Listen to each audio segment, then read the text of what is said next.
We're an anarcho-syndicalist commune.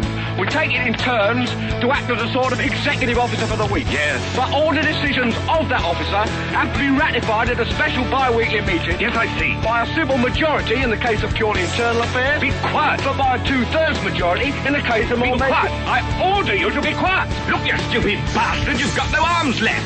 Yes, I have. Look. Just a flesh wound. I don't believe I've seen such a display of courage, skill, nerve, grace, stupidity. I'll do you for that. Oh, what? Come here. What are you going to do, bleed on me? I'm invincible. You're a loony. The Black Knight always triumphs. Welcome one, welcome all, and it is that time for Roundtable Live here at Revolution Radio, freedomslips.com. Be rolling on till 4 a.m. in the morning Eastern Time. New ideas, different hosts every night, different subjects every night. You never know what's going to happen right here at the Roundtable Live. King Arthur has nothing on us. We're going round and round.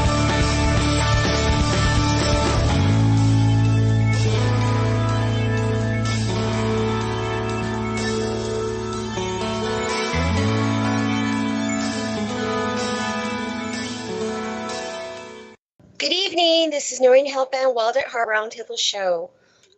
Revolution Radio is a listener support station, so you can become a Patreon, or you can buy things from the Zazzle store. You can, what else? I don't know. There's just ways you can donate money. Hey, anyway, if you want to donate money in whatever style you want, that's fine. Or you can go to the bottom of the page and do snail mail, make a check or money order out to Revolution Radio, send it to Terry Ackerman. Her address is in the bottom of the page.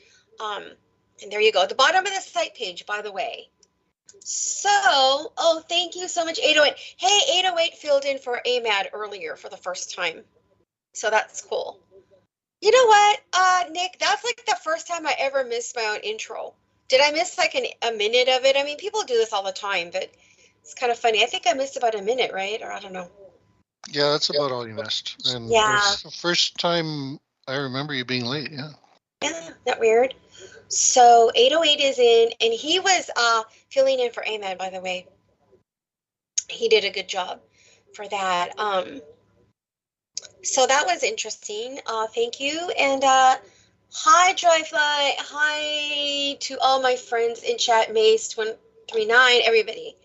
So anyway, let me see who is with me today. Okay, I hear you now, Miss Call. Yeah, I think you tried to call too or something. Anyway, I'm here. So, okay. When Greg comes on, he gave me a whole bio here, so that should be interesting. I guess I'll wait till he texts me, or no, it's kind of, I might as well read it. Well, actually, I'll read it in a few minutes because he's not going to come on for another 20 minutes or so. Anyway, you know, Nick, I was thinking recently that maybe this whole Rittenhouse thing is kind of a psyop, huh? Something doesn't, I mean, there are some weird things with this, like for real. There are some strange things about this. And now that we got this, what is it? Driver of a car crashing into people in Wisconsin. Hello. Although I don't know what city that was in. Let me see here. What city was that in? Do you know what city? Let me look that up. Wisconsin Parade. Okay. I was going to say where this is. It's called Waukesha Christmas Parade. Oh, what kind of, let me see. I mean, I heard all about this, but I didn't hear every detail. Okay. So anyway,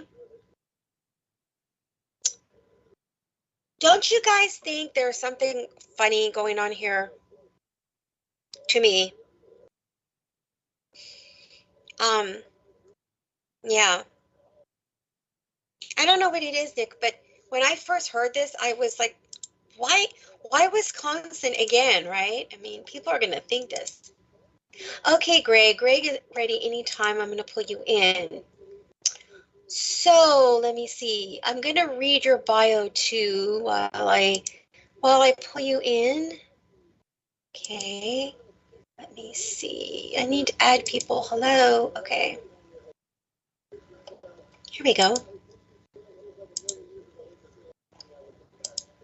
All right. I think Greg is coming in. How's my sound tonight? Let's see. Okay. Hello. Welcome, Greg. How are you? I'm doing good. How about you? Fine, fine. Thank you for coming on. Okay, listeners, this is the first time I've had Greg Fernandez Jr. come on my show. And I was introduced to him through Bill Grant, who's also a host on Revolution Radio. And I didn't know much about him, but I was very curious, and he sent me here a little bio. So I'm just going to run through your bio, Greg, because I'm admitting I don't know a lot, except that he did send me, an ebook of one of his, books that he has. So I did kind of look through that, which seemed very interesting. But I'm going to read through this so you guys can be a little more familiar with Greg. Okay, Greg Fernandez with an F Jr. Not Hernandez, but Fernandez.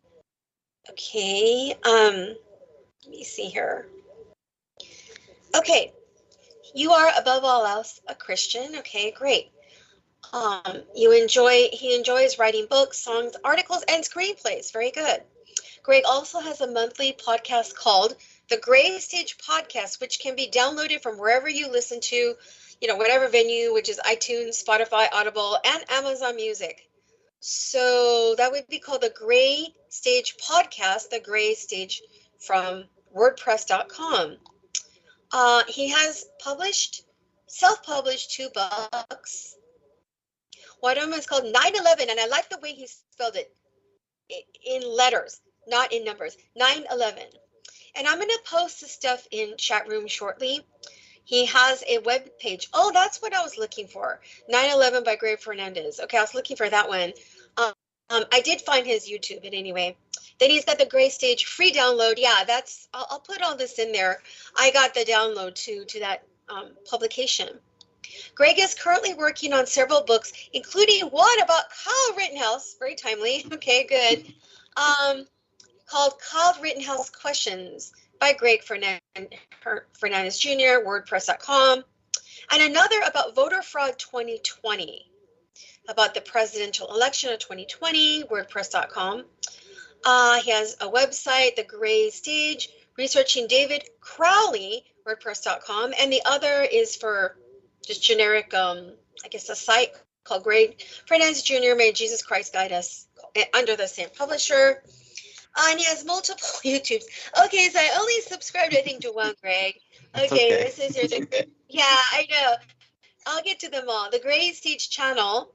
Then you've got the Greg Fernandez Jr. channel. Okay. Then you're on Facebook, which if you still are, I'll friend you. You're on Rumble and BitChute. So there's a lot there. So, Yes. I will. No, you know what? You're the perfect guest because at least I don't have to question, what's your website or, whatever. You were prepared and this is perfect. No, I mean, I don't usually have an issue with guests. They're pretty good about this stuff. But, you gave me more of a thorough list of information that, I can, go on upon. Anyway, Greg, I'll leave it up to you because my show is somewhat freeform. Maybe I will take callers later in the show if they request, if that's okay. Sure. Also, all right, cool. Also, this is up to you. Did you want to talk about the Kyle Rittenhouse case and your publishing about that, so forth, or did you want to talk about your other stuff and then go into Rittenhouse? Although I think Rittenhouse is kind of current, so it might be good to start with that. But you could throw in your whole history of how you got into researching and publishing and all that. Just before we preface into that, I don't know if you heard me earlier tell Nick that I'm kind of feeling this is sort of a psyop. I'm not. Now, please, I have to do a disclaimer to the listeners and to you and everybody. When I say the term psyop, sometimes I will say staged. However, just because I use those terms doesn't mean I am 100% sold, okay, on any one particular viewpoint, especially with such controversial and really honestly very disturbing and bizarre, events in our history here. And, just because there are whatever false flags, staged events, psyops, doesn't mean that people are not harmed, killed, etc. In other words, there is a human toll or a human effect from these things. If they're not, whether they are not what we think, but that nevertheless, even if you were to remove the factors of bodily harm, property harm, and murder, okay, whatever, if you were even to take those away, just the fact that these situations get people very divided in opinion in our country, maybe even in other countries. So, these kind of events are nevertheless very interesting. So, with that, I will leave the floor up to you. Well, thank you. I think that's a lot to cover there. I've heard this only recently in the couple of last days. I've heard the psyop angle of it, so I'm always curious with that. And I try to look at everything, obviously, and then kind of narrow it down, just kind of chip away to get to whatever the truth is. And this is definitely one of those very interesting, strange cases. And I don't know if you've been following the case since this first happened back in 2020 with all the riots and everything. It was a crazy time, right? I've been following it. Yeah, I've been following it, but maybe not in detail, but I have been following it. Yeah. Yeah, and I think up until the trial, we really didn't know that much, right? I mean, for me, I learned so much just watching that trial the last couple weeks. I feel like, wow, this is really, I don't say it changed my view on a couple things, but there was a lot of stuff that I just did not know. So it's kind of like we've pretty much heard what the media has said about Kyle Rittenhouse and about that whole story, but we never really got to hear his side of it. And obviously that was because he was in jail for 83 days or something like that, which I didn't even know until I watched till him speak with Tucker Carlson. And I was really frustrated about that. I did not know he was in jail. I mean, there's a lot of support. Well, I hate to say this case seems superficially, and maybe it is a simple self-defense case, but and it is in a sense, but when you hear all these strange things, like he said on Tucker Carlson, I was in jail for 83 days. See, I mean, I'm sure people that follow this case closely might have known that factor. I don't know, but that was surprising. See, so this is why it is very strange. But anyway. Yeah, and I guess we should say juvenile hall. Maybe that's the correct term because he was 17.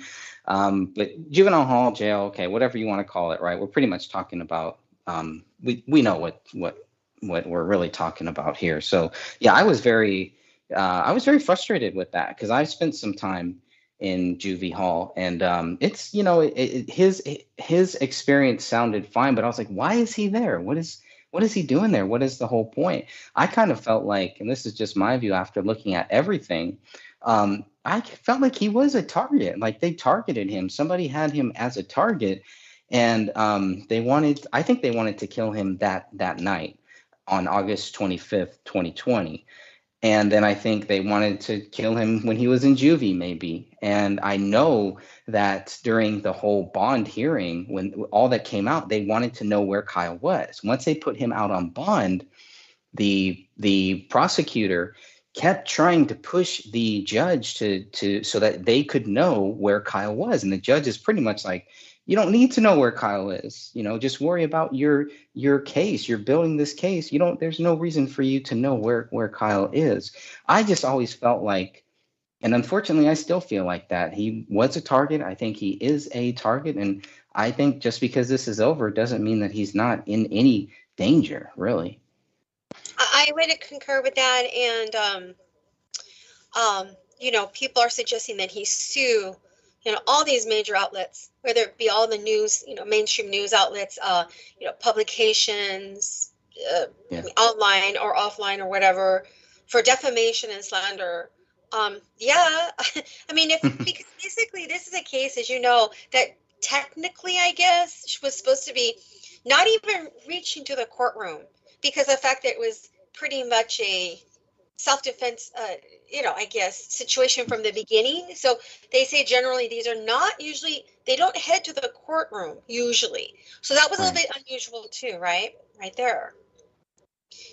And I will go into the sociological or agenda-driven reasons, in my opinion, whatever, as far as why this happened, which you probably already have the same thoughts in mind, but go ahead. No, I always love hearing people's thoughts on it because there's so many different people, so many different thoughts that I've been hearing. I think it takes a very open mind to really even take seriously that this could have been a psyop and everything like that. So I'm totally open to it. I may not agree with it right now, but I mean, I haven't really looked that deep into to the whole psyop angle. It is kind of strange, the whole timing. The case is over and all of a sudden he's on Tucker Carlson. He's already got a documentary made, may have been making it even before the case ended. So there may be a few things there that I'm kind of like, scratching my head at that I want to learn. Yeah, I know those are fishy, but nowadays things are so high profile that we can't be surprised that people are already clambering up into the people's, juvenile hall or jail cells or wherever they are going, hey, I know you're in jail now, but let's strike a book deal, or, no, right? It's not shocking now to see these kind of things transpire. Yeah, I mean, he's definitely going to have a book deal, right? I mean, there's no doubt it's going to be a big book deal, I'm thinking. Right. I think you probably know the obvious for the kind of information, that we discuss on this kind of internet radio venue.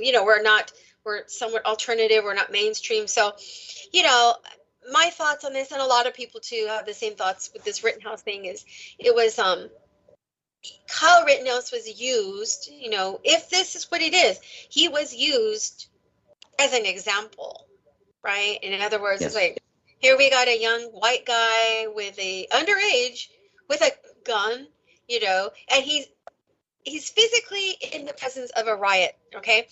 And so, in a normal world, whatever, okay, this would just be okay because his reasoning was to bring the gun to protect, family or friends, businesses in that area. Protect the property, and to clean graffiti and give first aid. So pretty much, I think we can assume he was not out to do trouble. He went there to help and not to cause trouble.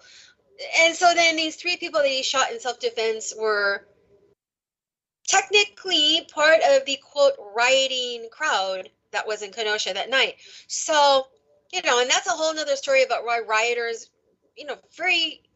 they don't generally, I'm talking, since this whole George Floyd thing happened, they don't generally get arrested or thrown in jail. Some do, I know, but not most. And, the media is our best friend because the media is part of the chaos, New World Order, globalist agenda. And, some people could call it Marxism, tyranny, whatever, globalism, whatever it is, there's trying to, this part of the agenda to create or to extrapolate something symbolic from this kind of situation and turn it into something that it isn't, which is making Kyle Rittenhouse look like a complete villain, a white supremacist, which Joe Biden said he was, okay, a few months back or something.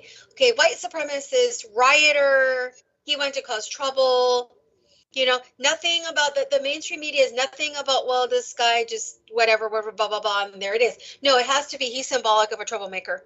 But there's even deeper things to that, Greg, that there's a whole agenda to make the general population of the United States, which, I'm not saying is all white, but is still somewhat majority white, to make them just vilified, to make them look like they're such a bad, white people are so bad that they're always victimizing blacks. Blacks are never wrong. I'm being very general here. And that, no white person has a right to defend themselves ever. Okay. Right. And if they do, they're bad. That's the message the mainstream media is trying to put out with this case, whether it's a psyop or not. I'm just saying that looks like it to me. But, I've had some people tell me, no, they think Rittenhouse is like a jerk and he's, bad and whatever. Okay. So I've said enough, but I just wanted you to know where I'm coming from on this. But you go ahead and, go for it. Talk about it. Yeah, sure. Yes. So I definitely don't think that he's a white supremacist or any of that stuff. I remember the first thing that I heard was that there was a guy who was running around shooting people at this riot. So I thought he was an actual rioter. That's what I thought was going on. And then once I looked at it, I was like, okay, wait a minute. And then when I saw the video, it was clear. So I think you're totally right when you say this looks like, if you just watch the video, it looks like a clear-cut case. Why is this guy even on trial? They're wasting so much money by putting this guy on trial. It has to be more than just, hey, this guy is running around shooting people. I do strongly think that this is tied in to Donald Trump, that it was more about him. It was more about getting, making, because all of these riots, I think, were all pretty much the real target was Donald Trump, to make him look bad. Like, look, he can't control this country, et cetera, et cetera. The streets are running crazy. We got to get him out of there. It's like they were a certain group that were holding the country hostage, and they wanted Donald Trump out. And so after they got him out, it was kind of like, okay, what do we do now? That's why it's kind of like the riots, they're not happening the way that they were back then. They really needed to make this tie between Kyle Rittenhouse and Donald Trump, and they had it because Kyle Rittenhouse was seen at a Donald Trump rally, and I forget which one, but he was seen there. During the Tucker Carlson interview that just came out, I had no idea that actually Kyle Rittenhouse says that he actually supported BLM. I don't. Yeah, I don't support BLM. This is where I'm telling you, I'm feeling that that's kind of part of the psyop part. But then again, I'm not saying that's literally. I don't. Maybe that's how he really feels. Whatever. It's all strange. So Yeah. Yeah, no, I totally think that too. I was like, oh, okay, that's kind of weird. So, but there's nothing wrong with that. I know many great people that do support BLM. They may not know exactly what BLM is. They're a Marxist group, et cetera, et cetera. You probably have, just like in many of these groups, you have really good people, and they have no idea what they're actually part of. So I kind of felt that way. And I would also say about that too is, forgive me for interrupting you. I just said please. No, it's so important that I feel like I have to add to make your point even more important is that the history of BLM, when it first started, it was there. I think it started in Chicago, and it was created for mothers to speak up for all their, I guess, Black mothers to speak up for their children in these inner cities that have been, victims of violence or gang violence, and that's where the origins were. Fine, it sounds really great, okay, and I'd be a part of it, but then it got completely taken over by what you would call Marxists or tyrants or globalists, right? Taken over, hijacked, and completely made into something bad, right? Not something of its origin, something bad, right? So, that's kind of, so anyway, yeah. Yeah, which we see that happen all the time, right? Somebody starts something good. It's like all of these protests, the real protests during the daytime, it's always a peaceful protest. And then at nighttime, boom, you have all these rioters, all the same cast of characters that come out who just want to just stir up trouble and stir up violence. And the peaceful protesters have to be on the front line. And they are. I shouldn't, I'm not saying that they're not, but in most cases, I believe they are. Their voices are not being heard, where they say, no, we need to keep this peaceful. We need to keep this peaceful. The media doesn't really focus on that. They want to show you riots. They want to show you streets burning. They want to show you all this stuff. And it's like, what? Like, what? Why do you want to show this? Like, the media should be on Kyle's side. The media should be like, wait a minute. If the police could do their job, if they weren't told to stand down, we wouldn't be here. As soon as Trump called in the National Guard, which none of us want. Trump didn't even want that. Nobody wants that. You don't want to see soldiers on streets. We've been hearing about that for years and years. But, once that happens, all of this stops.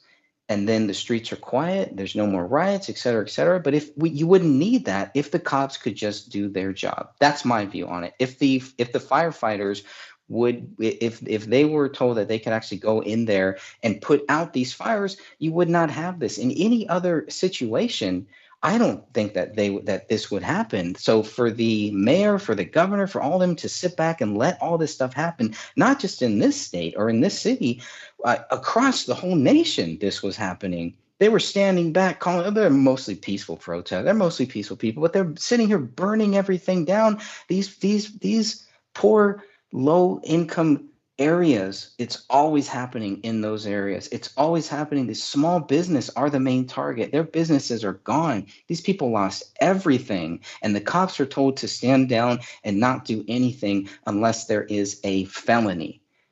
That to me is just mind-boggling. I don't understand that mentality unless you are purposely trying to take down this country, unless you are purposely trying to do these things.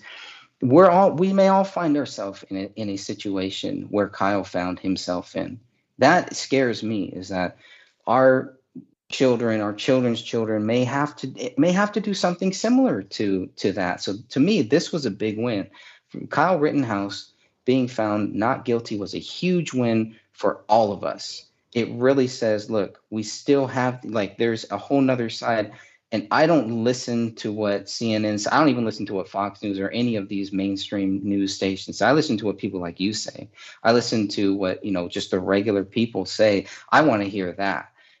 Because listening to those people, it's like, man, Kyle Rittenhouse is this crazy killer. I can't believe that he's running free. And I'm like, what are you guys talking about? Did you watch this trial? There were so many people out in that courtroom, sitting outside of that courtroom, talking about Kyle Rittenhouse this, and they're outside of the courtroom. They have not watched one day of the trial. It's right in the next room, and they can turn on a TV. They can watch it, but I mean, come on, watch the trial, listen to what this kid says, and you can hear his view in it. Sorry, I'm rambling. No, I want you to ramble. You're my guest. I mean, I can do it. I can ramble too much. Yeah, that's fine. You want to know something about that? I've come to the conclusion, Greg, okay, that I really don't think it's that well, maybe in some cases they didn't pay attention. Okay, maybe there's some of that. But I really feel part of this is them not wanting to know the truth. Seriously. Yeah. Because on my Facebook, I threw that out there about Rittenhouse, okay? I know I was going to get all kinds of stuff, and I think I'm saving that. It's a long thread. So many people chimed in. Yeah, most people were on Rittenhouse's side. A handful, a few were not. But when I was reading the responses to the people that were against Rittenhouse, right? Mm-hmm. They literally sounded crazy, number one.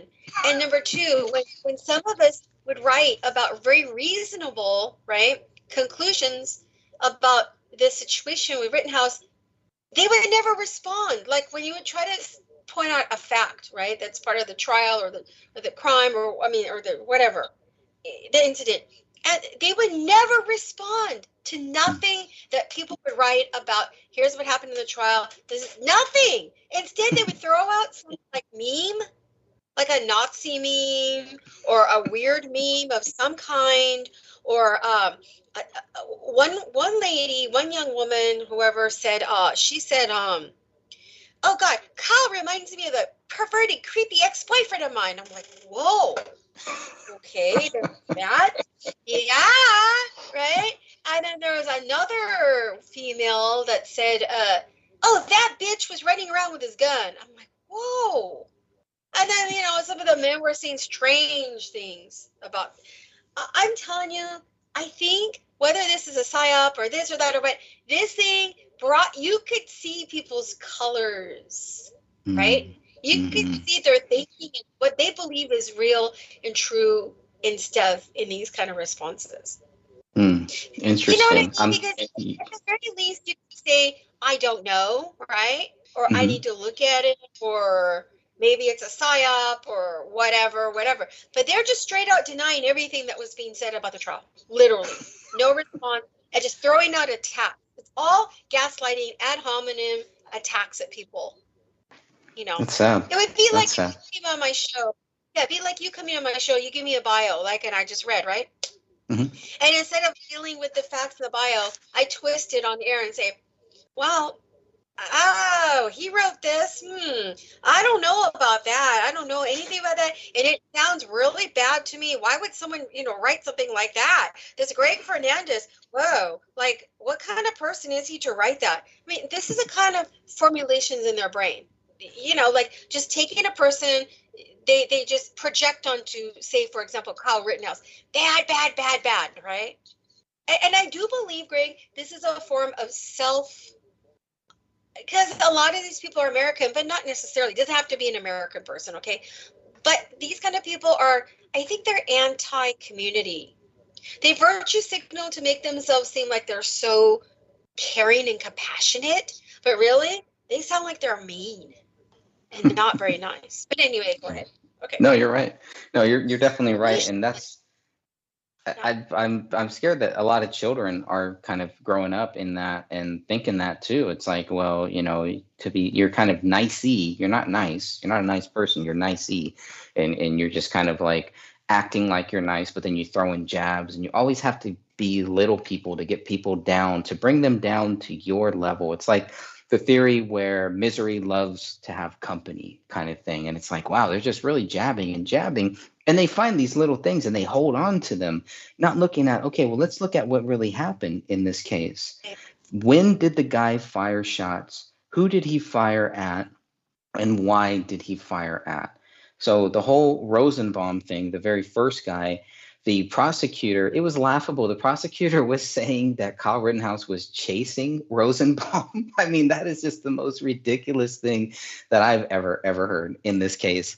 Then when I learned that Kyle did actually not even fire the very first shot, I was shocked. There was a third guy, this guy named Joshua Minsky. He fires the first shot as Kyle is running. I didn't know that until this trial, and I've seen the videos. I've been watching the videos for years, for 1 year. But when that came up in the trial, I was like, wait a minute, who is this guy? And you start looking into him. He's a felon. I think he's being charged now. It's like, what is the prosecution doing about that guy that fired the very first shot? If you're running from somebody and you hear a shot from behind you, and there's nowhere for you to go. You run into a crowd where there's cars. You have nowhere to go. This crazy guy is chasing you that's already threatened you twice. You turn around and you face him. You don't know if he has a gun or if he has anything. The guy reaches for your gun. You fire 4 shots. And then you go back around. You circle back around and try to help that same guy. I mean, the video is just very clear. And that's just the very first, shot. So this guy who fires the first shot, it turns out he claims somebody stole his gun. So they don't have that gun, because even after Kyle fires his 4 shots, there's 3 other unknown shots. So where did those 3 other unknown shots come from? Who else is firing in that area? Why are they firing? What are they firing at? Nothing hits Kyle. Nothing goes next to Kyle. So the whole thing is really, really odd. The fact that Kyle was even there, he gets a call from his friend, Dominic Black, and Dominic Black tells him to go to that car source parking lot. Do you think he set him up or no? I don't like to accuse people, of stuff like that. Yeah. I can only go by what we know. You know what I mean? Sure. It's there. There's something weird there. I'll say that there's something weird there. I'm glad you mentioned that, because like I said, there are people commenting. I have a guest who's a friend of mine. Well, he's become a friend, but he's been on my show a couple of times, Robert Phoenix, and he has a whole series of videos, and he's an astrologer. But anyway, he recently made like a video about where he suspected there were strange things about this whole Kyle Rittenhouse thing. I don't mean like from like a bizarre point like those other people, but just from his analysis. And then I just asked you about this guy, but Dominic Black, who knows, right? Right. It just, everything seems almost like, why, like you were saying, why was he there at that spot? But then again, when there's a riot going on, there's all kinds of trouble going on, right? True. So it's almost like, yeah, it's just true. But he was with another guy named Ryan Balch. So Ryan Balch is with Kyle the whole night. Because when this first came up, I was like, what? How the hell did this guy get by himself? There's no way that he is going to end up by himself. You're talking about Ryan Balch that was with him pretty much that whole night. And they get separated at some point right before Kyle gets this call. And it turns out Ryan Balch is very close to where Kyle is this whole time. There's one video that shows they're within feet of each other and they don't see each other. It's really odd stuff there. But Ryan Balch is also a military soldier, so he knows not to leave anybody behind. But anyways, whatever. That things can happen like that. I've never been in a spot like that. I guess it's possible. Obviously, it must be possible that you can find yourself where you're supposed to be watching this young kid, and all of a sudden he disappears. You're over here, and whatever happened, we can speculate on it definitely. But somehow they get separated from this guy, this trained soldier. To me, that when I found out that Ryan Balch was a trained soldier, I thought that was kind of odd. Then there's supposed to be this other guy that is with them. He's also a soldier, and he disappears somewhere too. Really? Yeah. So it's like they're supposed to be with them. Where do these guys go? Like what? I don't know. But there are people that are coming up to Ryan Balch and to Kyle that are asking for help. So it's possible they may have distracted them to kind of, hey, let's separate these guys. I'll go talk to Kyle. You go talk to him. This lady did approach Ryan Balch and was trying to get into a pro-gun, anti-gun debate with Balch. And that's when Balch got separated from Kyle Rittenhouse. So was she purposely doing that, or was it just a coincidence? That's an interesting question. And this whole issue too, or this case has turned into a gun rights topic as well, right? That's that factor. You're right.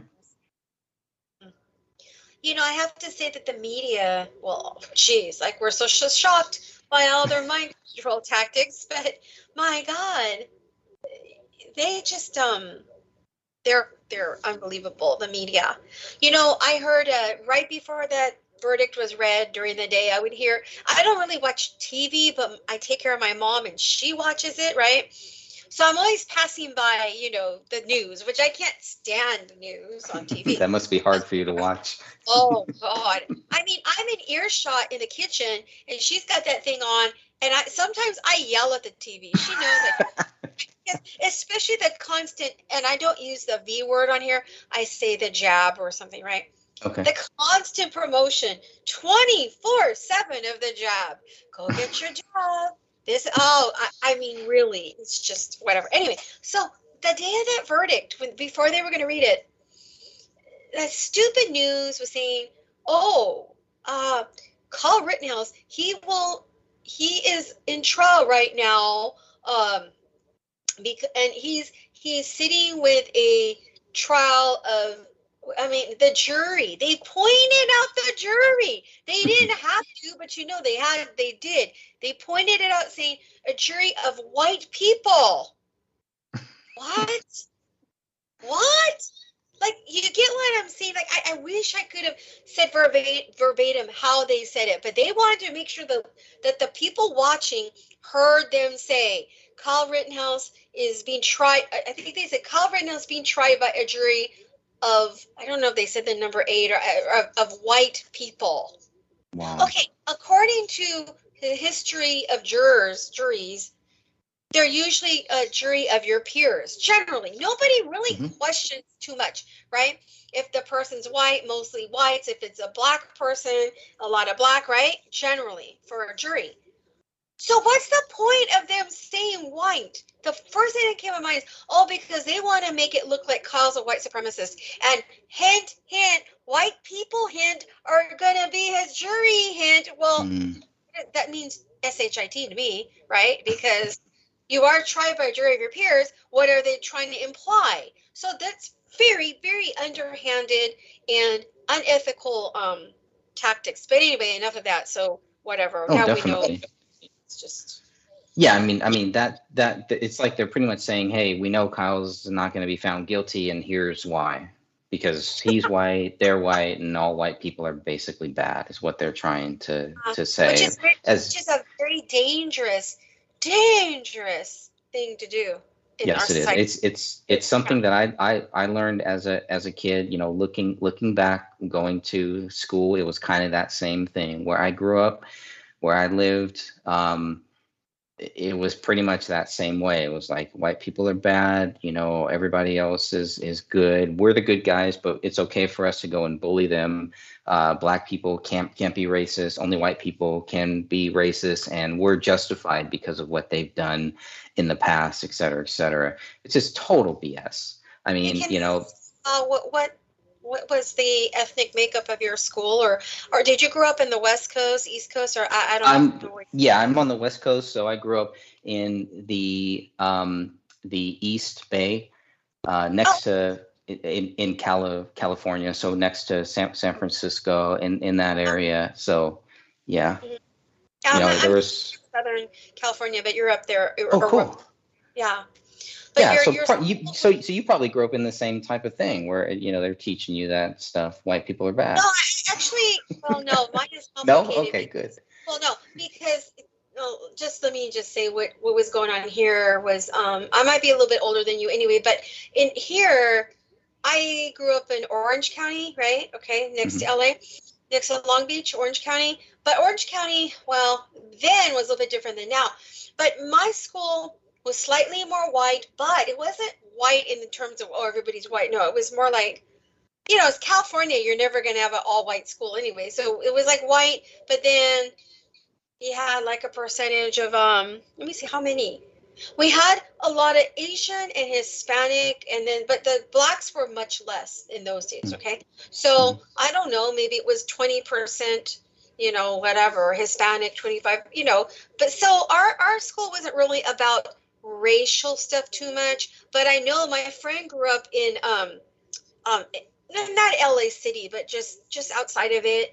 And that was more working class and different, right? So your school was what? Was it more Hispanic or Asian, since it's in the It was a East Bay? very mixed. It was really, really mixed. Yeah, and I kind of think our school was kind of the same thing. We didn't care. I didn't care if my friends were black, if they were white, if they were white. We didn't worry about any of that. Were they a good person or were they not? So yeah, and I think because of where I grew up, which was in Castro Valley, and I went to Castro Valley High, which is one of the most diverse high schools, I would think. But the Cowboys would be the ones that would get picked on. And back then it was like, oh, it's kind of funny. Oh, the guy's wearing a cowboy hat. Now I'm like, wait a minute, you know, there's a history there. There's a lineage there. There's a lot of things. And we, you know, it's okay to have a Mexican who's wearing a poncho, wearing all that stuff. That's okay. But if a white guy wants to wear, you know, a cowboy boots and stuff, people are kind of, and so it was kind of interesting. And there would be skaters here. So the Castro Valley High that I went to was very cool. It was very open. Everybody had their own cliques, their own groups, but it wasn't really racial. There would be like some of the racial riots that would pop up every now and then, you know, somebody would get hurt and it become a black against the Mexican thing. It was never the whites, though. The whites were kind of always just doing their own thing, it kind of seemed like. But when I was growing up, we didn't care about any of that stuff. Yeah. You know, I wasn't concerned about that. But some of the history books that we would read, some of the stuff that we would read was always about the black people being held down, about the Spanish, the Mexican people being held down. And that stuff always rubbed me the wrong way. And it was like, for me, it didn't. I think what they wanted is they wanted me to then hate white people. It didn't work like that. It's all agenda driven. Yeah. You know. And I think, Greg, I mean, I don't know your last name. I'm assuming you're Hispanic. I don't know. I mean, you know, Fernandez, maybe you are or not. But I just think that people, see, I think me and you, right? Because we grew up, well, I grew up more in a middle class. This is not about working class, middle class. But I'm talking about the kind of, because we're talking about ethnicity with this Rittenhouse case, obviously, okay? So you and I grew up with more like kind of diverse, like here is diverse, although more white when I was growing up, but diverse. And, you know, it was more about money or looks, not so much about race. And then, you know, you grew up around diverse people in the Castro Valley. And so I think you and I have a perspective because of how we grew up that we know what the real deal is with people. Right? that's why you felt weird about the some of the topics in school, because you're like, why are they trying to get me to think a certain way, right? They're trying to politicize you, right. And you and I can recognize these things, right? Whereas I have a friend who, well, he's from England, but he's not even about that, but he's just pulled all into this stuff, about Rittenhouse being bad and it's white supremacy. And I'm like, you're white. What the hell are you talking about? Like, what is this? So you know what I mean? Like, so you and I can know, like, what the real deal with people I'm talking specifically about the ethnic thing, not about their money or their education, but their ethnic thing. So, but people that, I don't know, some people grew up that way too, but they still got indoctrinated, right, into the ethnic, because the whole history thing, and everybody's, the white people are oppressing everybody.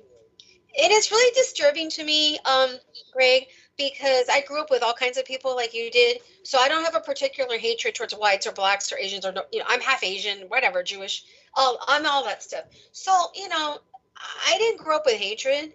But now I hate the left or whatever. I hate the tyrants or the people who support this type of, I think it's cruelty. It's racism, oppression, and cruelty. And they think they're virtuous. This is what's really disgusting, Yeah. Yep. And that's kind of the thing. We used to watch the movie Roots, or the TV series or whatever. Right. And it was so sad.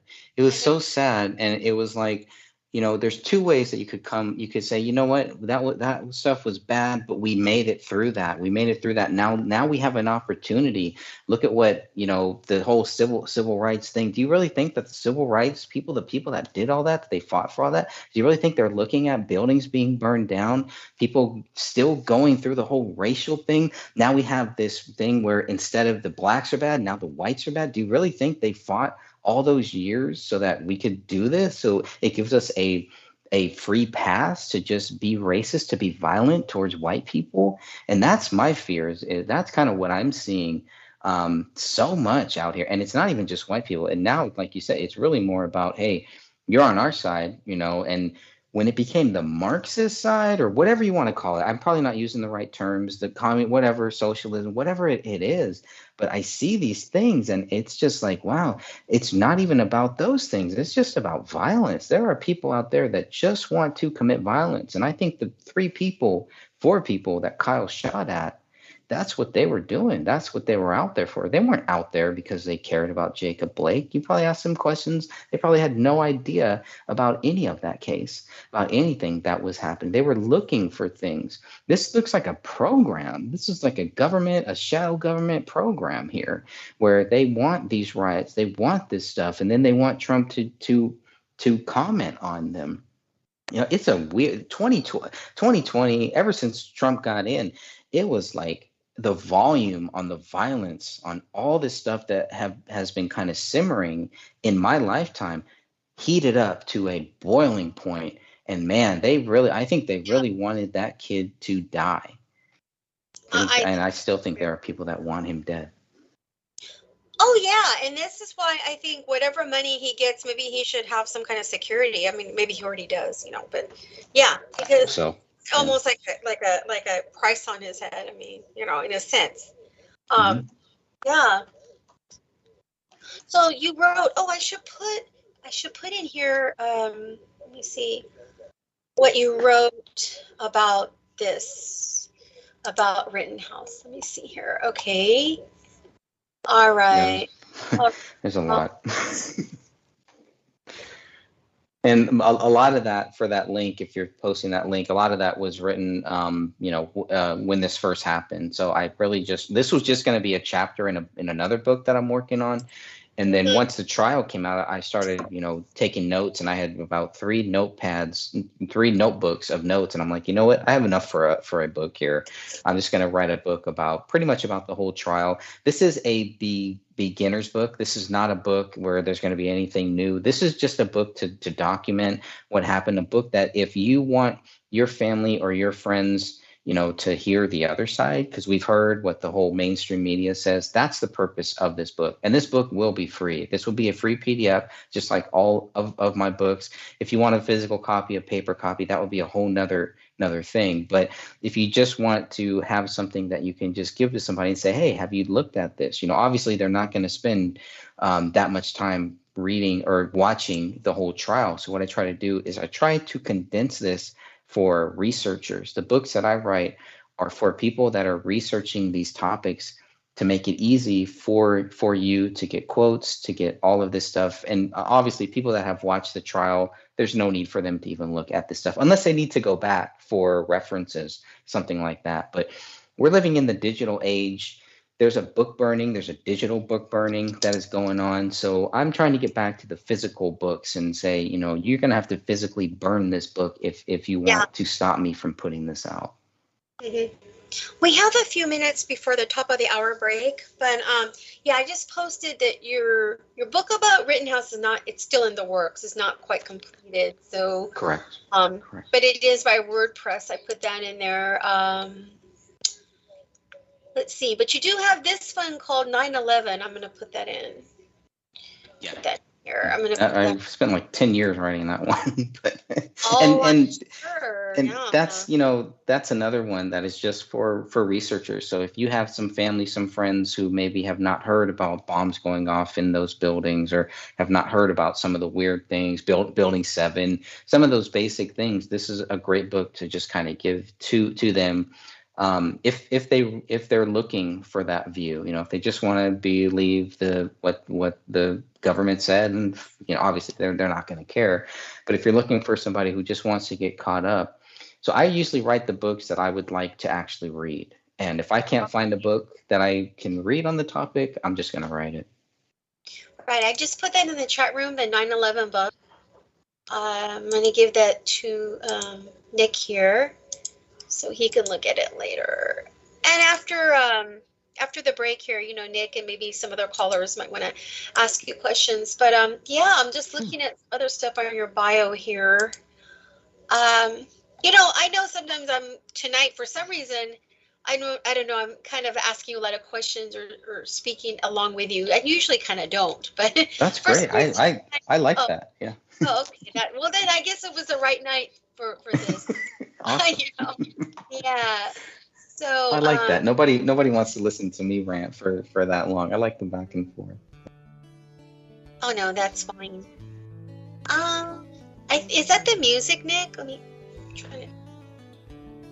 Yeah, that is the music. Okay, so we got a break, Greg, for a couple of minutes at least. So maybe be mute until it's over.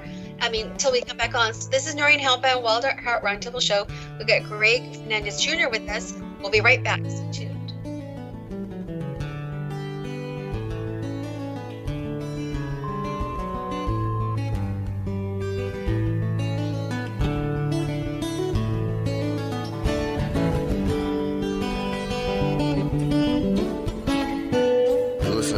Radio at freedomslips.com, and we'll be right back after this message.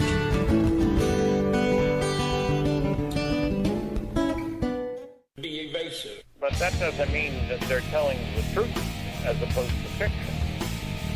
And Genesis chapter 6, verse 4, and there were giants in the earth in those days, and also after that, when the sons of God came unto the daughters of men, indicating that there were giants before the Nephilim.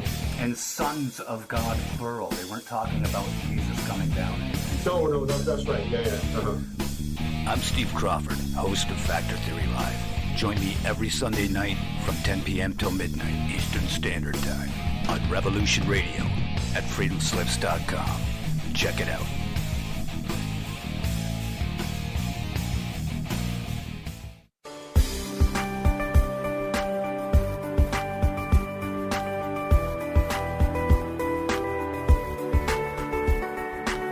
Transcending time and space, let us take you to the place inside your mind where thoughts divide and mysteries unwind.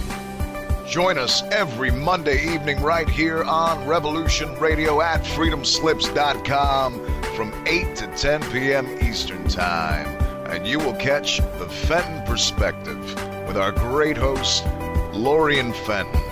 Come listen in as she shares her amazing stories from the past to present, along with all of her guest secrets to the future. That's the Fenton Perspective every Monday evening right here from 8 to 10 p.m. Eastern Time, only on Revolution Radio. Oh, and you don't need to expect us. We're already here.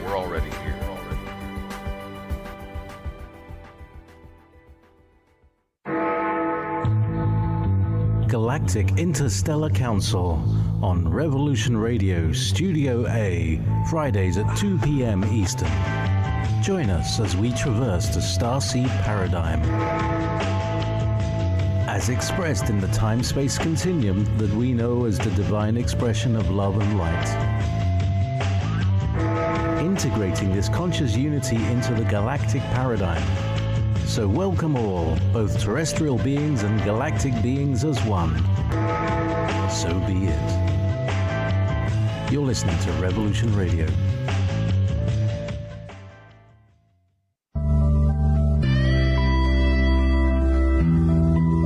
If you think for 1 second that the Capitol will ever treat us fairly, you are lying to yourselves. Because we know who they are and what they do. This is what they do, and we must fight back.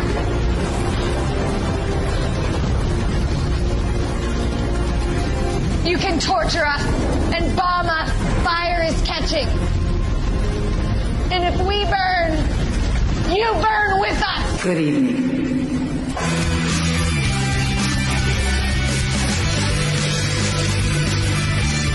Are you awake yet? I hope. We've tried and we've tried for years and years to use passive resistance and loud voices to make a change. But time is over. Your governments around the world have no other goal than to decimate your entire existence at the hands of the bankers and the elites.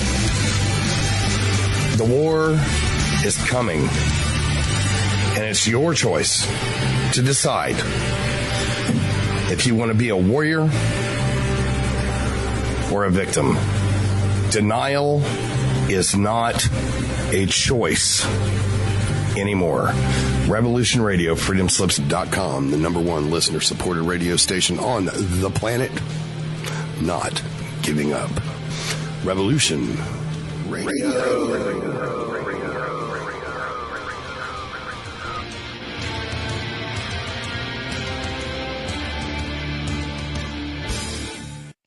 Well, welcome back to Noreen Hellbound's Wild at Heart Roundtable Show. Let me just adjust the volume here on this thing because I can't have it. Okay, there we go. Anyway, so, Greg, I saw you in chat room. Thank you for participating in chat room, by the way. Thank you. And I see that you said you like that song. Yeah, I like the Eagles too. I love it. I know. Yeah.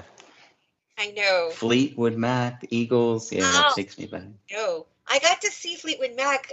Did you ever get to see Eagles? I'm jealous. No, I'm jealous. I haven't. No. Yeah, they were great. That was a great concert. So anyway, let's see. Yeah, I'm here in Southern California. And are you still here on the West Coast? Yes. But, it's getting crazy here. I mean, Castro Valley, I've lived in Castro Valley my whole life. When these riots started happening back in 2020, it was the first time ever in Castro Valley, and Popsicle may know a little bit more about that, but, the first time ever in Castro Valley that I've seen where they were boarding up their businesses. These are small towns, a small town, a little biker town, and it grew into this really nice town, and they're boarding up businesses in 2020 after the what did you call it? The jab. After the jab, all of that, after all that stuff started happening. And man, it was so sad because they were afraid of riots. And I mean, that stuff, it was like that stuff did not happen. It's happening everywhere. California is a tent city. Trump, I believe, was right when he said about some of these states where they are basically an S-hole. I think that's what he called it. But San Francisco, man, I used to love going there as a kid. You can't go there now. You can't feel safe there now. It's horrible. Now, did you just hear today in San Francisco they were highlighting on the news the what was it? I think a bunch of people, like a lot of people. More than 10, I don't know how many it was, went into some kind of, I think it was one of those designer stores, okay? Mm-hmm. And then just started stealing. I mean, and then nothing happens. So you guys, you United States Americans, we are living in anarchy right now. If you think about those kind of things being let go, okay? Now, some people might look at that and go, oh, that's terrible. But they're thinking, it can never happen where I live. No, it can happen anywhere, okay? That's what they want. Right now, I know, right now they're targeting, right? They are targeting, oh, thank you. They're targeting, what do you call it? The cities. Pretty soon, it's going to be targeting everywhere, okay? You know what I mean? There's no reason why. I mean, well, yeah. If you target, like, I'm trying to think of, there's some areas, for example, there are some areas that, if you target it, you will be chased away, which it should be. I'm sorry, but that's the whole thing with this Rittenhouse thing. They really want people to be afraid of protecting themselves. That's the goal, right? Mm-hmm. That's right. No, you're Because right on that. They don't want you to have any kind of power or rights over your own life, right? It's the powers that want power over you. So, yeah. Yep, and they use fear. They use all of these different tactics. There's businesses. I mean, after the whole COVID thing happened and everything, so many people were losing businesses, and then to have the riots and things like that on top of that. And we've seen this in some of the bigger cities. But yeah, you're totally right. They want, it's not just about, oh yeah, they're gonna burn down these big cities in San Francisco. I've had friends that have contacted me in the last couple of days, and they're in that area and everything, and it's like it's like finally they only looked at the fact that this happened in a glitzy area in San Francisco, Louis Vuitton, whatever it was, I forget. Yeah, so it's like, okay, now it's a big thing, right? Now it's on the news, and I'm like, dude, this is happening in Walnut Creek. This is happening everywhere. I mean, this stuff is spreading, and it's spreading because these people who are doing this want us to know it. They want us to be fearful of it, and they're pretty much challenging us. Well, they're pretty much saying, the powers, the law, right, is told to stand down and let these people do this damage. So you know what? This really is not a good place that we're at right now. If the police are being threatened, right? Think about it. They're being really politically threatened, right? They're being told, well, you can't really arrest Black people anymore. Okay, and I'm being very general here. So if they're afraid to make arrests, right? Then what happens? The criminals get emboldened because they go, oh man, for the first time, no cop's going to be on my ass. They ain't going to arrest me. I'll just shout racism if they even dare put their finger on me. So I'm just going to go out to that store and just rob a bunch of purses. Seriously, this is the mentality. And by the way, if I wanted to take a whole bunch of purses and stuff, I might slap around a few people on the way down. Seriously, okay? Mm-hmm. This is, or worse, rape or whatever, okay? Right. Do not think, you guys, that this can't happen, because the way that the media is humanity's enemy at this point, literally. Okay, they're conjoined twins to the politicians and thusly the globalists, right? With this agenda. So no, all these arms, all these institutions, the universities, the schools, everything, they're all infiltrated, compromised, and out to get, to let the criminals go and get us. They want to get us. This is their tool, their mechanism to get us, right? To harm us, to rob us, everything, okay, is this. Plus the jab, which is another factor. So yeah, it just goes on, Yeah, it goes on and on. They're hitting us from so many different levels, and it's just like they want us to just give up, to give in. Well, we're not giving up, and we're not giving in. We'll always be here to stand and fight for what is right. Yeah, yeah. Have you, I want to ask you, besides Bill Grant, have you heard much of our station? I mean, because you're like a new name to me, you know? You're like a very new name, so I'm actually looking you. Yeah, I've been on with the past hosts in the past, so I kind of know, you got a really good chat room here, and kind of make sure that I mute myself when I'm not speaking, and during breaks and stuff like that. But yeah, I think what you guys are doing here is just awesome. So I'm glad to be on. This is a very popular platform here. And definitely covering so many different topics. So I'm always honored whenever I'm asked to be on here. I found your face. Thank you. That's really a nice statement. I found your Facebook page, and I'm putting likes. I did a friend request, and I'm putting likes on your stuff. So, yeah. Okay, so you have been connected to the station before. That's cool. Wow. Yeah, that's awesome. Yeah, I'm looking at this. You got some good content. You have a lot of Rittenhouse content on here as well. Interesting. Yeah, I actually had a page. I had a Kyle Rittenhouse page that Facebook shut down, and I haven't really? challenged it. Yeah, they shut it down a long time ago. But now that everything is coming out, now I'm like thinking, I wonder if I can get that back. The only reason why I created the page and why I created any of my pages is because I use them for research. So I find something, I post it there, and then I can always, once I start writing my books or start writing things, I can always go back and take that.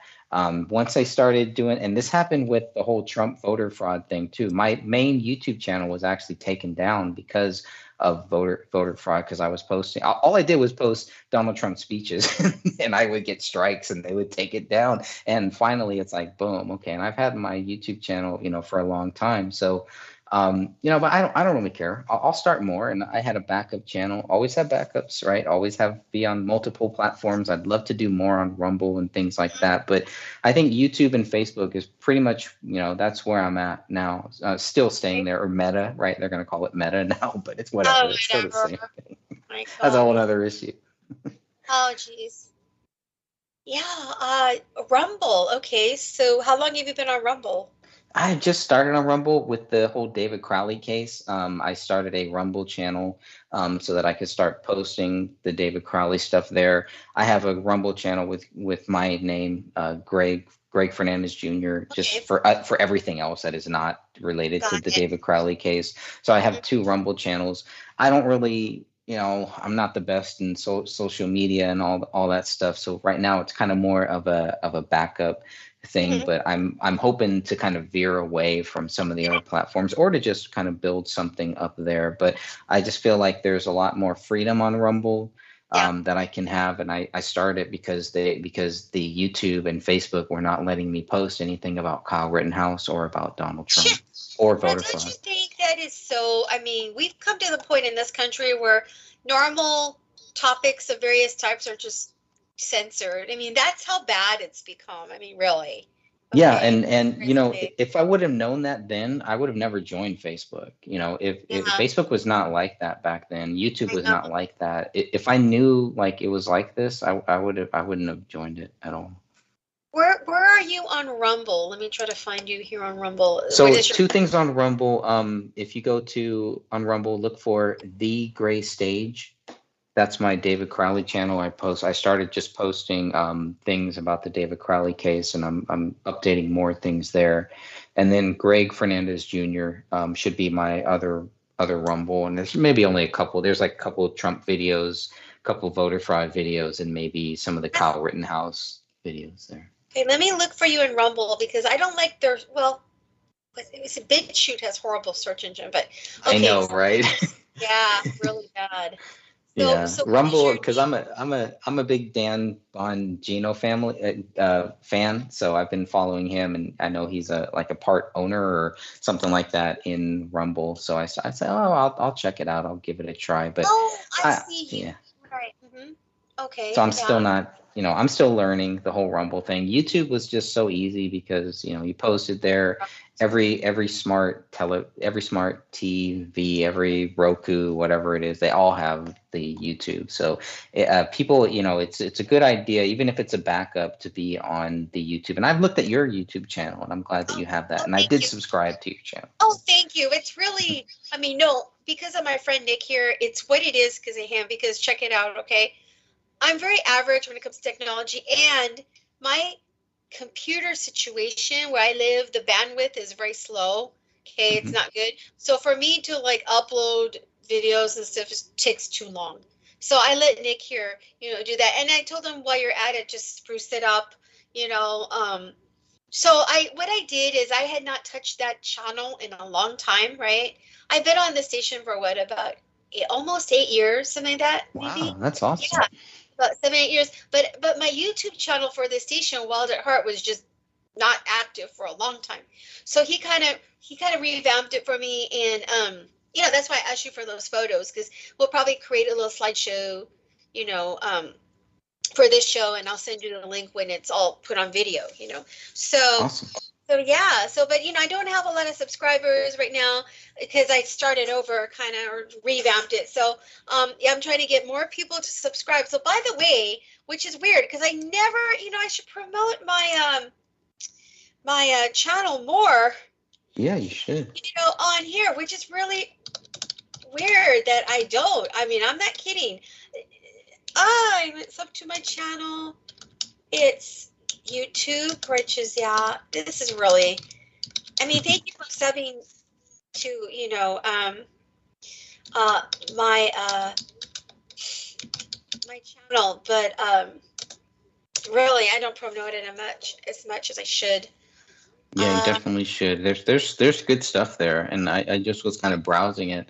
It's like, this is awesome. That's what YouTube is for. That's right. That's what it was meant for, is for people like us to post our stuff, to post our videos, not to be censored because we think, because we have a different view than whatever Google wants to have. Right. Mm-hmm. Yeah. So let me see. No, but I'm glad you're with Rumble too. Yeah, Rumble. I do want to do more on Rumble. I want to start doing live things. I know, because Rumble, the weird thing about Rumble is there's a paid version. So I think you can only go live if you do the paid version or something like that, which I'm not interested in doing at this point. I'm really trying to do as much free stuff. There's so many free platforms out there. But yeah, Rumble is definitely kind of my, I'm looking for that to be my YouTube alternative at some point here. I see.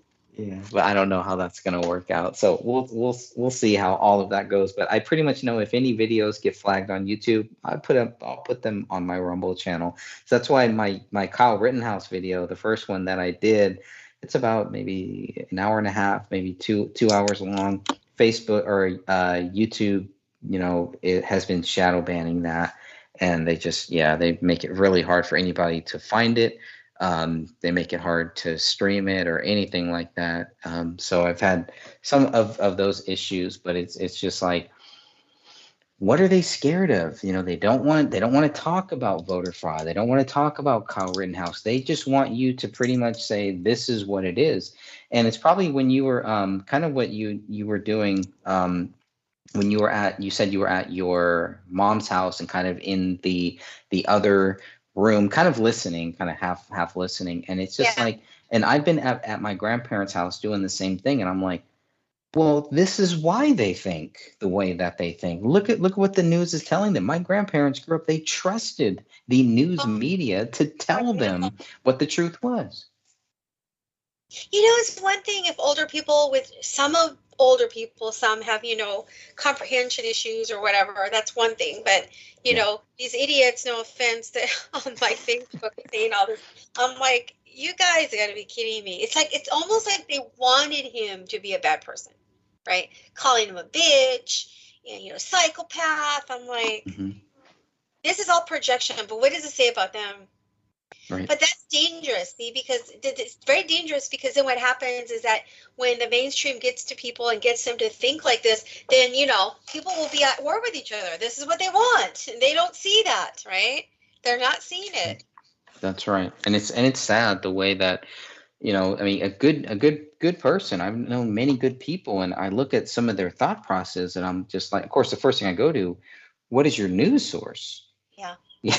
I mean, like that. Let's start there, like, because I love my family. I don't want to argue with my family. I don't want to fight with them. And sometimes you have to be that bigger person and say, you know what, they believe whatever they want to. I don't want, because these news media, all of this stuff is meant to separate us from our family, to get us to argue with each other. Yes. Nick is on with me. I don't know if he has any comments to Greg here. Hi, yeah, Greg. It's been a pleasure to listen to you and get acquainted with your perspective. You're spot on a lot of things. I'm more than happy to sit in the background on this trial thing, because last week Noreen mentioned it, and that was the first I even heard of it. Unbelievable, that they've been hyping it so much for, I guess, all year. I don't know, since it happened. I don't know. Mm-hmm. And so it's comforting to me to know that kind of hype. I'm insulated from that. Is it because you're in Canada, but you don't watch TV, so I don't know. Yeah, I really don't watch TV. I do research on nutrition, on communication, on how to get people to stop plugging into this stuff. So I guess I practice what I preach, And so one thing that's a hallmark of a show trial, of a psyops, is, when a real event happens, so it's in the news, oftentimes it doesn't even make it outside local news, but when it does go national, they'll talk about it for a couple of weeks and then it goes away. If it's a psyop, oh my gosh, it's, week after week after month, that's all you hear, right? And so that's the hallmark. That's what tells me that, paying attention to this kind of thing is the point, is what takes our eye off of what matters and puts it on whatever event they cook up for us. They also, if it's a real trial, they're not going to publish it. They're not going to, let you actually watch the proceedings, because, then it would become obvious how they just steamroll and railroad people. And, the fact that they put this on the air for everybody to watch kind of told me that obviously he was going to be found innocent, if it had been a real thing, then they would have absolutely buried it, and you wouldn't hear thing one from him. You wouldn't hear him making books, because that's what they do, is they don't let the victim of these systems actually say anything. They'll paraphrase what you say, usually twisting it and pretend you said something you didn't. And so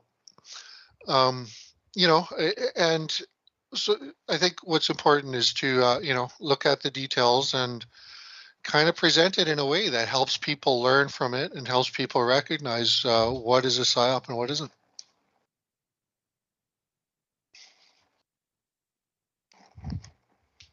I'm done. Right, over. Exactly. Yeah. I think it's a great way to pretty much put it. I mean, it's a very balanced view, I would say, of it, and keeping an open mind towards it, and also recognizing, what you've seen in the past with, what signs that you look for psyops. There's things that, those are great tips, I think.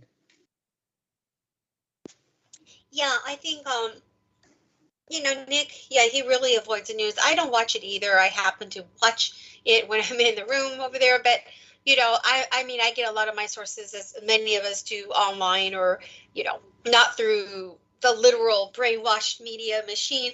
I mean, we're privy to it, but we're not, we're exposed to it, I should say, but we're not, we don't get hooked into it like a lot of people. Yeah, I mean, if this trial wasn't on, if it wasn't live streamed, I don't know how big this would be. I think that the live streaming actually worked in Kyle's favor. If it wasn't live streamed, can you imagine letting the whole media just kind of say whatever they wanted to, and the whole like it kind of. I know this is a bad example. The Jesse Ventura case, where the guy claimed that Jesse Ventura sucker punched him in the bar and all that stuff. That wasn't live streamed, so I only had to go on what the people that were sitting in the courtroom, what they were tweeting. That's really it. I couldn't go on anything, but to have it like this was pretty interesting. And it's funny that you mentioned live streaming, and that means that it's a psyop, because it reminds me of the O.J. Simpson trial, where it was I was like, well, wait a minute, but OJ was found innocent too. Right. Mm-hmm. Now we're not going to see the Maxwell trial, right? We're not going to see that, and I've heard many reasons because it's a federal. That's the one thing that I've heard. I don't know if this is accurate. It's a federal trial, but it's also up to the judge too, from what I'm hearing. So I don't know how many live streams this judge has actually done. Live streaming is new too, I would say, and we're living in a digital age now too. So I think we have to make sure that we're not comparing pre-digital age trials and all that stuff to post-digital age. It seems like there's some correlation there, but there are differences there too. It's like now we live in this age where that's not all that we have. We don't just have these people, these media channels, right? We don't have just the Rodney King footage from a VHS tape that shows that he was beaten that we can look at. Everybody has cameras now.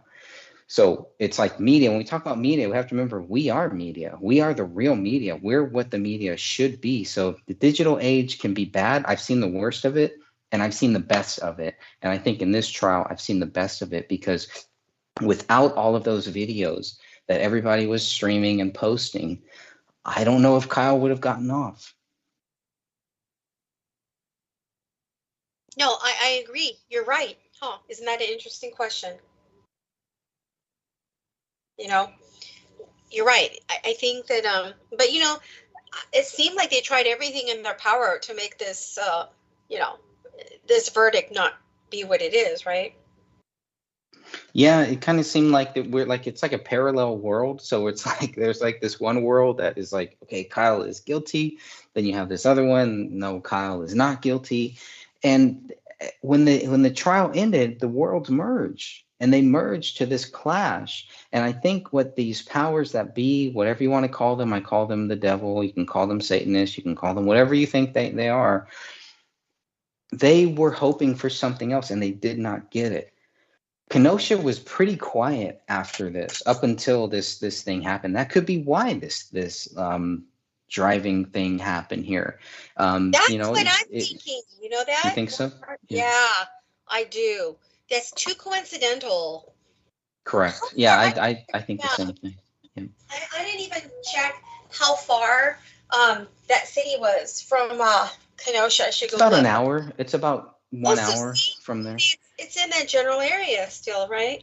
Yeah. And remember this, they keep, people are liberals or whatever you want to call it. I hate those labels, by the way, but because I know good people on all sides and everything. But, some people were getting triggered because they kept calling it a Christmas parade. But it's like, do you understand this parade's history? Do you understand why they call it that? Do you understand anything about that? And I mean, it's really weird, this whole thing. The guy, what's the name? Daryl. I forget his last name, but I know his first name is Daryl. I know my first name is, but he basically, he's running over these people. He's running over these kids. And now we have at least 5 deaths, right? From what I've heard. And he ran over 20, 30 people or something like that. And I'm just sitting here wondering, why? What was the whole point of that? To say that you were running from the cops or something like that? Come on, nobody's buying that. It's just really, really odd stuff. The guy, how is it that all of these people that are getting out of jail are doing all of these crazy things that just happen to be part of something that could be part of a bigger psyop? I mean, some of that stuff, the fact that a lot of these people are just getting out of jail is one reason why I would lead towards some of this at some level being a psyop or being a plan, what I call a program, part of a computer program, basically, because it's like, okay, look, we're going to get you out, but here's what you're going to do for us. And it's all just to kind of stoke these flames so that the common person will subconsciously, if not consciously, they will associate what happened with Kyle Rittenhouse to this. And then subconsciously, they may even blame Kyle for this and say, well, this guy did this because he was frustrated because of this. So he ran over people because Kyle got off. Yeah. I mean, it can go on and on and on about that. And it's just like, we have to get back to those basics. The books that I write, I don't write conspiracy books. I write about the basic. People may think that they are, and they're fine to label it whatever you want. But, I really try to stick to the facts. And that's why once this trial came out and I could document the trial live in real time, that's so rare. Like I had to. I felt like it was my duty to even if nobody ever reads this book, even if nobody ever downloads it or anything. I want my family. I write this book.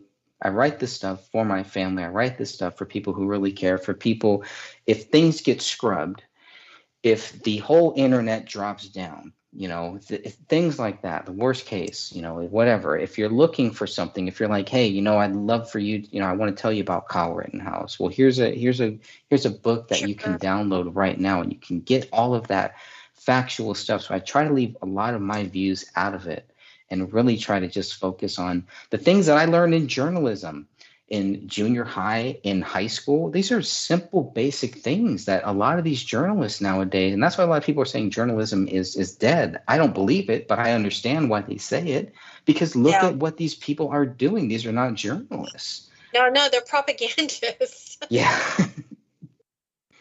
they're the weird thing is that you wonder, is this just for the money? I think a lot of it kind of is, but then I wonder, are they really down with the cause too? They're probably a little bit of both, right? I mean, could be. It could be. When you talk about people that are making movies, the movie business, and then you look at the media, and all of a sudden, for me, a big, I wouldn't say an eye-opening thing, but a factual thing that I could really prove and really show is like, look at the way that they treated Donald Trump. Look at all of these people that came together against Donald Trump, and look at how they feel about all of these people that are raping women, that are trafficking people, that are being caught with children, and they're all against Donald Trump. To me, that's a big sign. I'm not saying that Trump is whatever your view is on that, but I'm just saying it put a big spotlight for me on a lot of these people, and to say like, okay, wow, there really is something going on here. This whole Maxwell trial is going to be a big deal, and I hope that we do have some real journalists that are able to relay the accurate information to us, because we're not going to get video the way that we did with Kyle. And maybe that's part of their plan too, to say, well, look, they live stream Kyle's, how come they're not live streaming this? Well, ask the judge and learn about what the whole laws are on this. But definitely, if there's any case that should be live streamed, it should be this one. We're talking about, this really gets to the heart, from my view, to the heart of the real problem in this country, a problem that I've seen firsthand with these pedos that are trying to run this country, that want to rule this world. It all goes back to Satan. It all goes back to the devil, sick people, and they need to be we need to put a big spotlight on them. Yeah, I hope this Maxwell trial does do something, but here again, with all the odd things going on, we don't know. We don't know if this is sort of like a, man, I hate using that term psyop again, but who knows? We don't know. Yeah, I think it's a good, you're right. We don't know. We don't know. And with her case, it could be another way to manipulate people. See, because getting back to Rittenhouse, there's so many ways, even if it's a mock, not a mock trial, but even if that was staged or whatever was going on with that, or if it's a, psyop or whatever, that the intent of that whole thing, okay, even though he was found innocent, and even if they say, okay, justice was served, fine, of course, but the message still is about white males, okay, sorry, this is what it is. White males should never defend themselves. That's really the message of this whole thing. Still, regardless of the outcome. So the Ghislaine Maxwell one, we got to think, what is the agenda behind what the verdict will be, right? How are they going to display this trial to the public, as you mentioned, right? So all these factors, at this point, we can speculate that all these big trials and incidences, they're so, again, it's not about the reality of what happens to the victims. It's more like how the victims and the perpetrators and all these people thereof are manipulated. They're used as tools for some kind of means, and that's really the weird thing about nowadays, with this. Well, yeah, it's like every rape victim, right? The first thing that they do is they wonder, they think that they did something wrong. And when you look at the Kyle Rittenhouse case, it's like they wanted us to think that he did something wrong. There's some similarity, some weird similarity. Kyle Rittenhouse is an underage child, and you have this other thing where we're talking about underage children being trafficked and, all that. And it's such a strange time that we live in now. And people are so stressed out and just so frustrated with life in general. Sure. The suicides are up, and man, I just, people just, don't fear these things. Don't be afraid of these things. We need to face these things. We need to Kyle Rittenhouse this stuff, man. Confront it. Well, another factor too, what was I going to say about this whole thing is, now I forgot what I was going to say. It's not I'm sorry. I probably cut you off. No, don't even know. It's not about you. You got me actually going on an interesting thought pattern about this. Something to do with, okay, here's the thing, you guys, is different. We've always had trials. We've always had, bad trials throughout history, okay? But I think the difference with this one is that Americans have been used to, more or less, the justice system, for the most part, working for them, right? And this one actually did still work in the end. But now we're witnessing, because of technology, the level of manipulation is definitely bigger, okay? Because 200 years ago, okay, even if you had a famous trial, you didn't have all this media, nothing, not even close, computers or nothing, right? No internet. So now you could definitely tweak the brains of people that are not really looking at what's going on. And that makes me want to segue into, one of my Facebook friends that was saying, Rittenhouse is bad and all this. He, I'm not mentioning his name, and I doubt he's listening, okay? But I tried to tell him, you were talking about child sex trafficking. Well, I wasn't talking to him about that per se, but I was telling him about, because he wants to argue with me, okay? So I told him, somehow we got into this thing of, Greg, that throughout the United States, they're doing inappropriate sexual education for the children and, students, right? We know about this. And, you heard about the girl that was raped by the transgender, there's all kinds of, and, kids being read excerpts from adult, material in the classroom, right? You've heard about these stories where parents are complaining to school boards, right? About what's happening to their kids, which is a form of abuse, right? In a sense. So, absolutely. Yeah.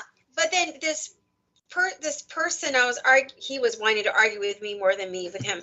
I walked away from the table, actually, because he told me that, well, how do you know those parents aren't lying? I go, are you kidding? Wait, are you joking? You're saying, oh, where's the proof? How do you know they're not lying? I'm like, well, why would they lie? What is the reasoning for them to lie? And another thing too is I basically said to him in a message that, you know what? It's almost like you're denying a rape victim. You're saying to a rape victim, oh, you weren't raped, you're a liar, prove it. Okay. And he got mad at me. He was like, don't call me names. I didn't react to him. Okay. Because I'm thinking, I'm sorry, But, you know, I'm going to call you up for what you are. You're such a coward. Not a coward. I don't know what his problem is. You know, he wants to defend the bad, right? To me, that's just not acceptable. You know what I mean? It just isn't. Is he one of those people that just has to be contrarian? Like everything you say, he just has to find something to disagree with it? That's part of it. That's part of it. He's a contrarian. That's why I had to walk out of the, you know, my other friend was there and he had to go to work. So I left after 5 minutes. I'm like, forget it. But yeah, he's a contrarian. But he's also like this bizarre, you know, like left field person too. But worse than that, you know, some of these philosophies make people mean.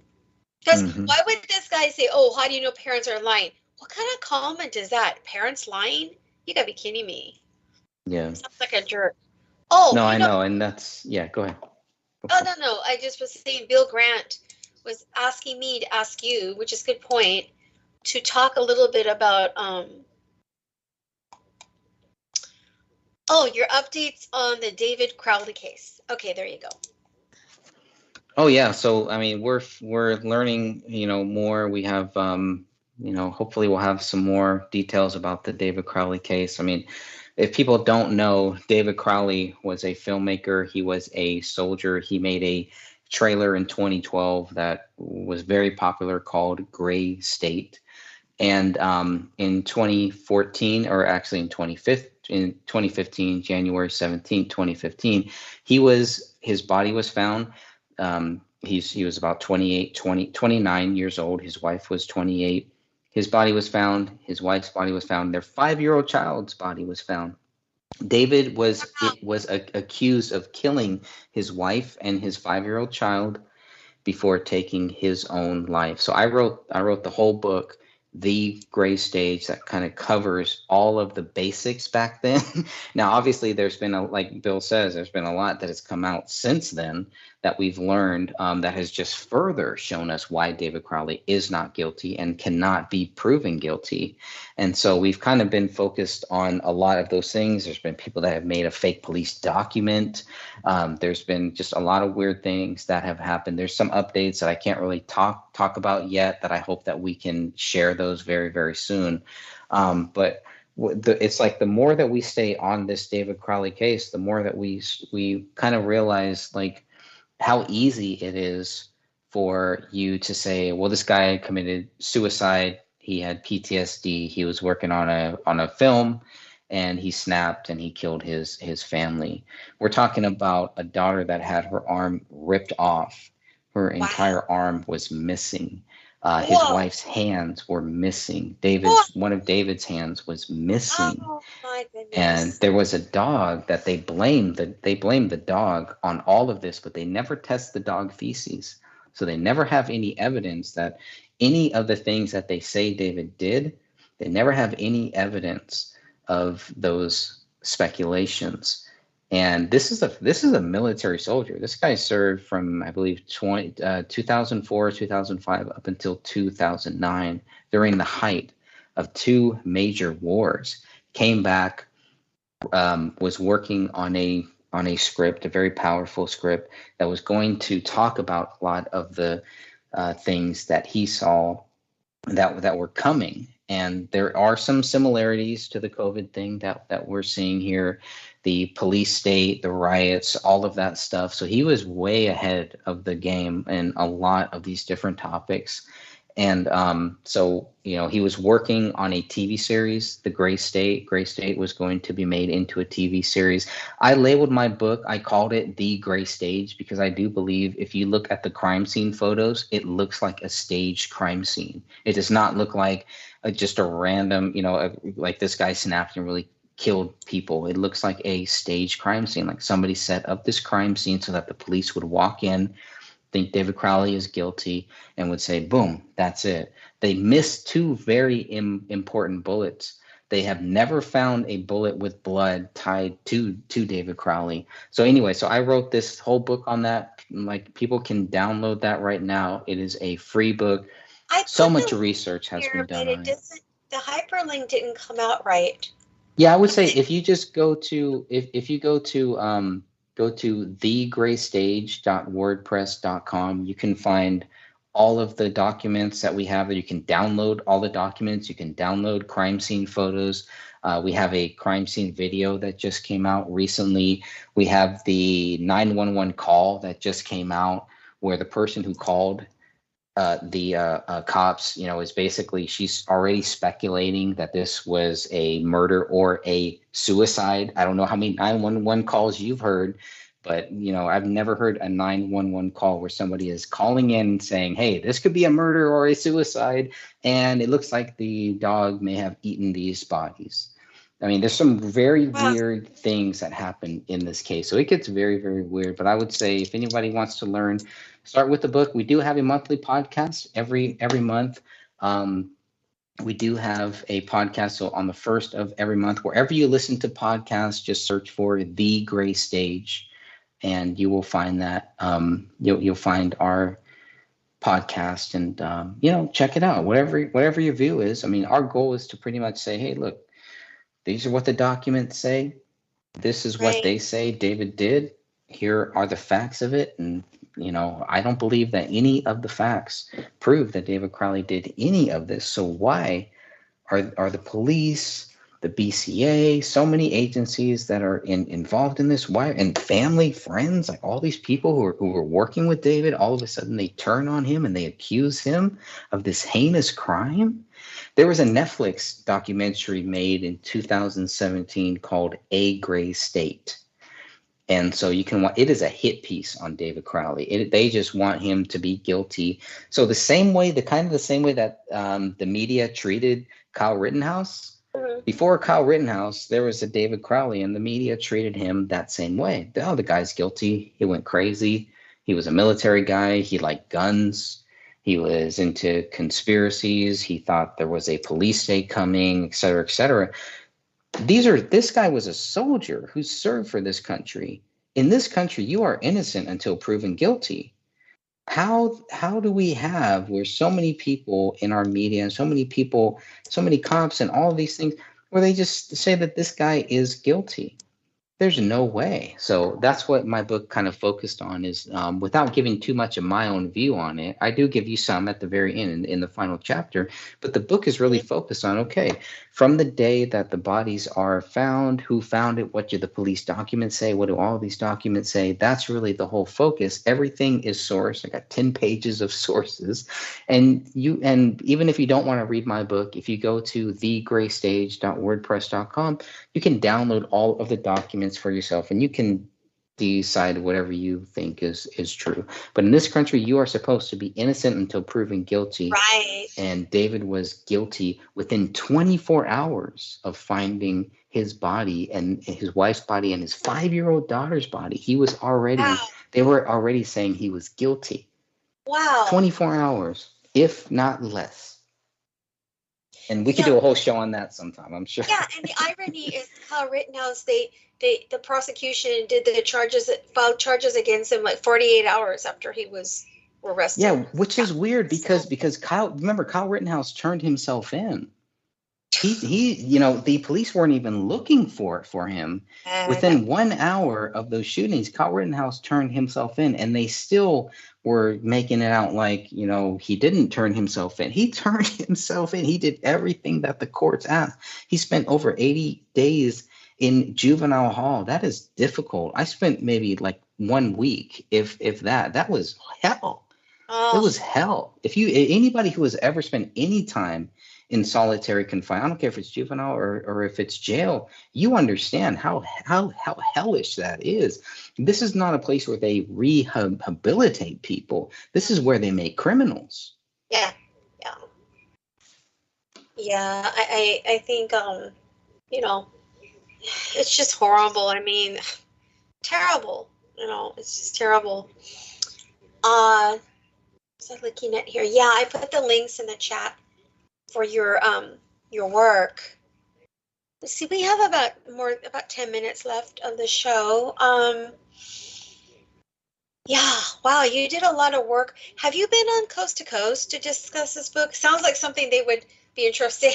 But, No, I haven't. No, really, to be honest with you, I don't know that a lot of people even know about this case. I know Alex Jones. I was a big fan, and I kind of started wavering away from Alex Jones. And when this David Crowley case came out, pretty much showed me Alex Jones is not covering it. He doesn't care about this. Is a slam dunk case. The alternative media should have been all over this case back in 2015. If they were looking for something, this was it. This was the slam dunk case to say, look, they are accusing this soldier, this United States soldier, of a heinous crime. They're all under 30 years old. Can you believe that? A 5-year-old child, and we're not going to even look into this and investigate it. So my view is that a lot of people just do not know about this case. And hopefully if they did, they would actually look into this. So that was another reason why I wrote this book. I am about to release this book to the global stage. I have not done that yet. Right now, the only place, if you want to buy a physical copy, is if you go to my website, there is a link there and you can buy the physical copy. But within the next couple weeks, maybe another week or two, this will be, wherever you go to buy books digitally, you'll be able to find this book there. So the message is the purpose is just to get the book out, just to reach as many people as possible. After the Netflix film came out, it was like, okay, I needed to make this book because we needed the other side. We have been hearing for 3 years, David Crowley is guilty, and here's why. We asked for the evidence. There was no evidence. With the Kyle Rittenhouse case, at least we asked for the evidence, and the trial, this judge said, yes, I'm going to give you, you're going to get this lifetime. What this judge did, Judge Schroeder did, is what I couldn't have asked for anything more. What he did was so awesome, to just let us all look at this and decide for ourselves. And obviously the jury is going to decide. But we got to see more. We got to see things that the jury was not privy to.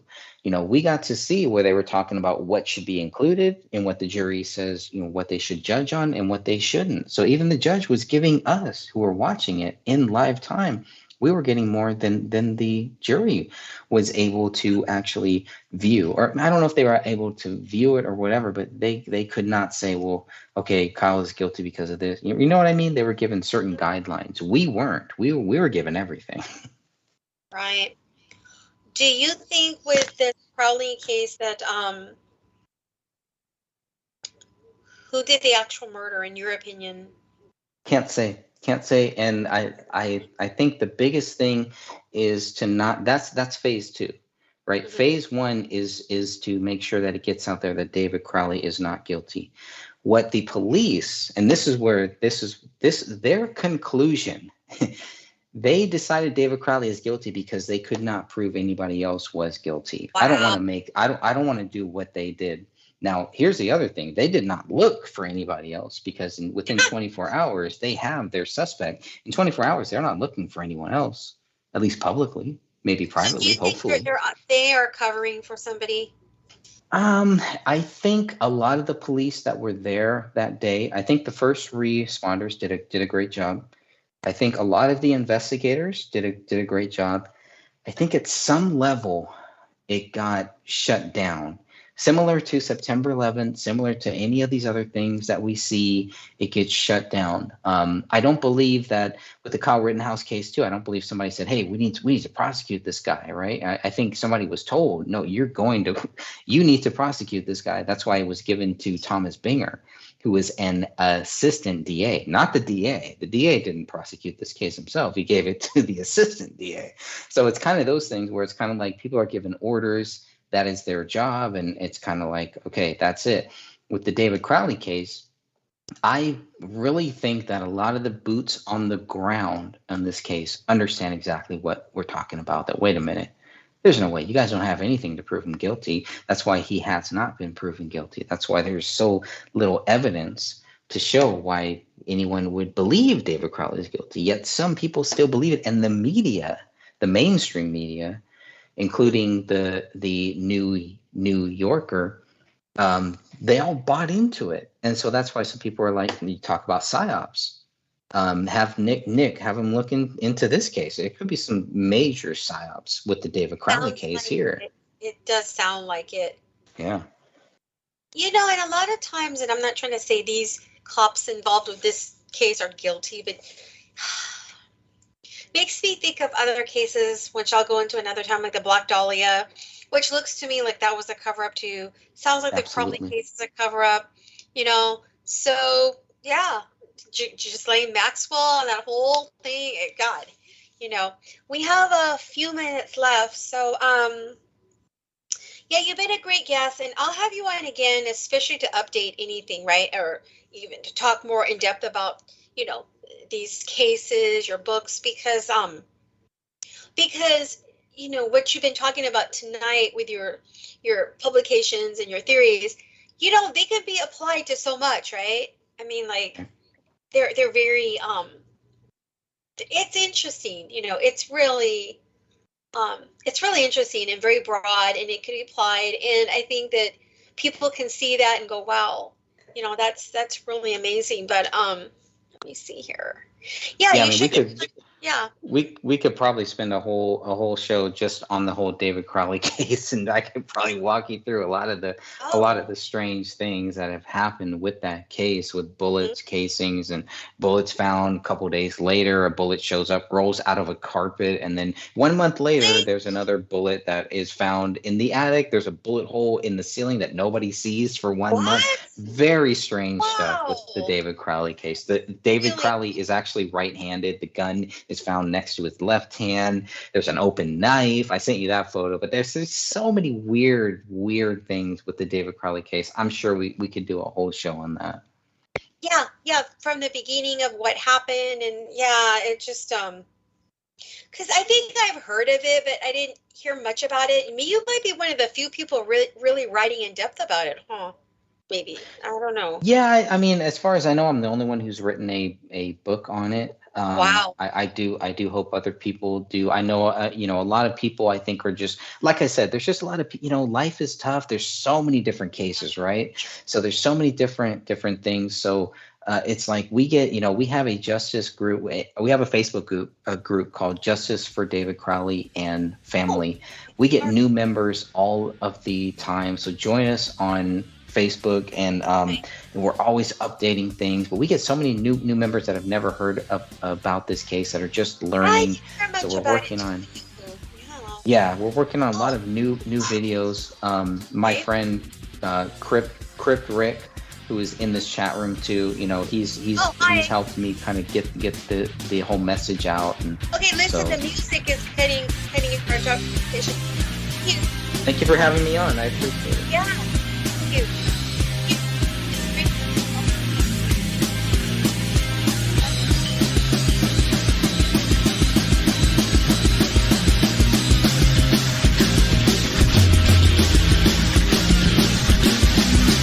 Thank you for listening to Revolution Radio.